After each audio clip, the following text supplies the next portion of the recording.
মোৰ দেহত এনেকুৱা এটা ব্লাডত মোৰ দেহত চুক নাই, সেই চুকত মই জুবিন গাৰ্গক ভৰাই থওঁ। বহুতে গালি পাৰিব, তই কি ছেকেণ্ড জুবিন গাৰ্গ নেকি? এতিয়া মই ডাইৰেক্ট কৈছোঁ মই জুবিন গাৰ্গক ভাল পাওঁ আৰু মই জুবিন গাৰ্গৰ মতে চলিম। সমাজৰ বিশৃংখল হোৱাটো বিচাৰে নেকি আপুনি? কিয় বিশৃংখল হ'বলৈ কোনে শিকোৱা নাছিলে? জুবিন গাৰ্গে শিকোৱা নাছিলে। কেপটো পিন্ধিলে ছেকেণ্ড জুবিন গাৰ্গ হৈ নাযায় কিন্তু। যে চৰকাৰে বিচৰা মতে ন্যায় নহয়। অসমে যেনেদৰে তেওঁলোকৰ ন্যায় বিচাৰিছে, যেনেকুৱা ধৰণে শাস্তি বিচাৰিছে, সেই শাস্তি হ'ব লাগে।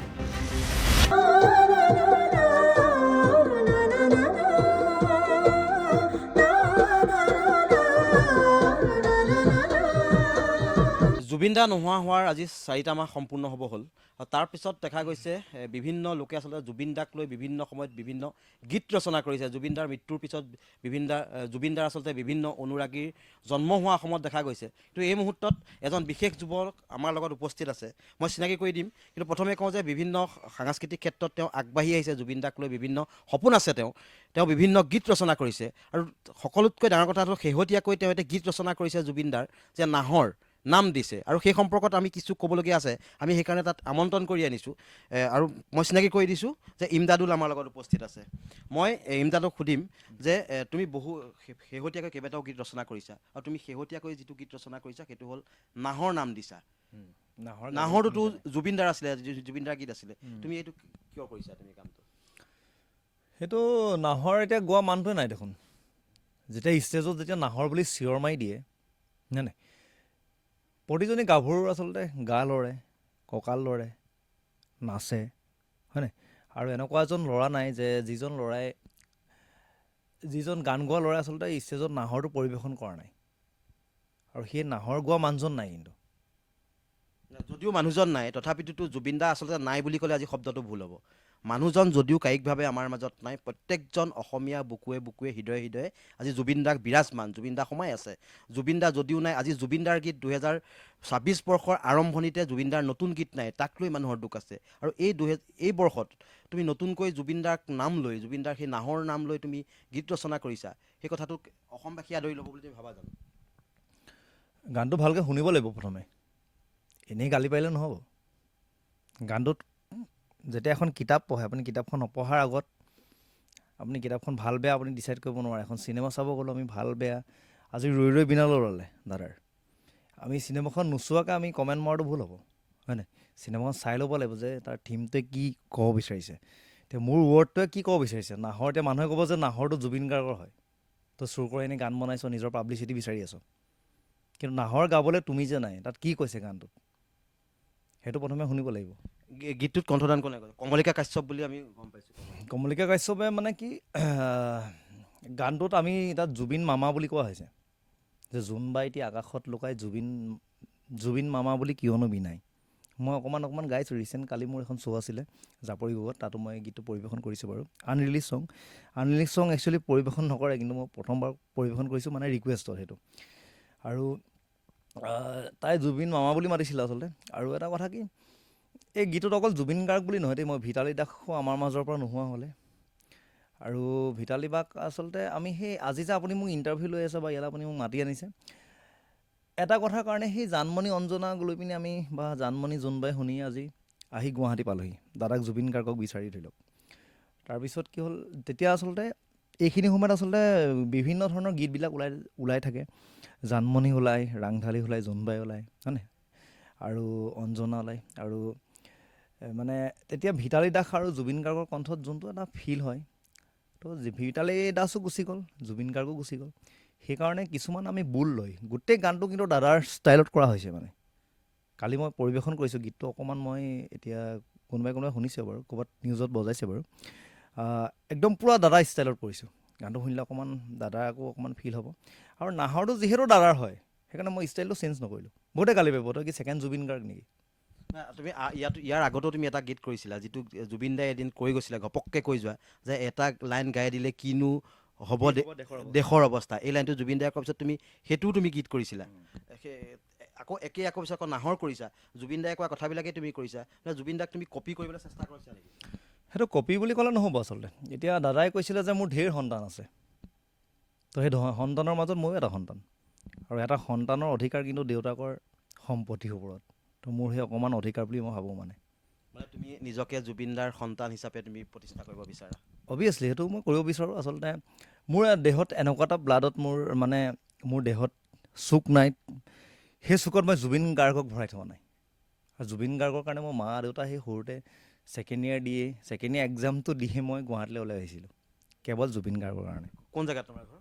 মোৰ চৰাইদেউ ডিষ্ট্ৰিক্টত ঘৰ, চৰাইদেউ দৌলবাগান বুলি এটা ঠাই আছে তাত। কিন্তু মই তোমাৰ গীতৰ কথাৰ মাজতে আৰু এটা কথা সুধিছোঁ, জুবিনদাৰ যিটো ন্যায় সম্পৰ্কত চাৰ্জশ্বিট দাখিল কৰিলে তুমি দেখিছা, কাৰণ তুমি সম্পূৰ্ণ জুবিনদাক কপি কৰিবলৈ চলাই জুবিনদাৰ তোমাৰ যিটো বুজিছোঁ যে জুবিনদাক তুমি নিজৰ পিতৃ হিচাপে। এতিয়া মই ডাইৰেক্ট কৈছোঁ মই জুবিন গাৰ্গক ভাল পাওঁ আৰু মই জুবিন গাৰ্গৰ মতে চলিম।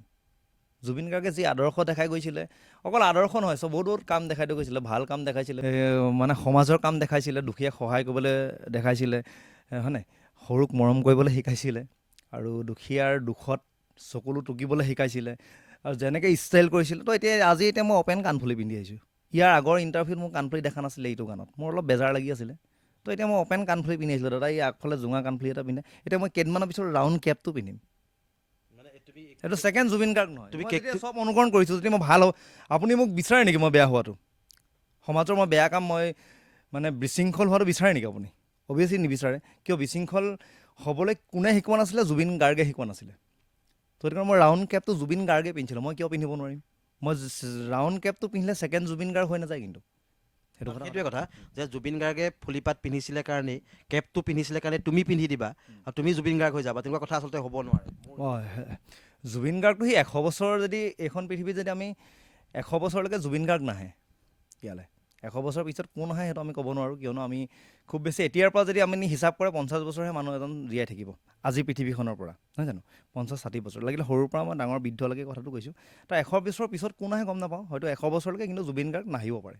তো সেইটো কাৰণে মানে কি, মই যদি বিশৃংখল হ'ব নোৱাৰোঁ, মই যদি সমাজত ভাল কাম পৰিচালনা কৰিব বিচাৰোঁ, সমাজত ভাল হ'ব যদি বিচাৰোঁ, জুবিনদাৰ আদৰ্শ যদি ল'ব বিচাৰোঁ, আদৰ্শ ল'ব বিচাৰিলে মই কাণফুলিপাতো পিন্ধিব পাৰোঁ, দাদাই পিন্ধিছিলে। মই ৰাউণ্ড কেপটো পিন্ধিব পাৰোঁ।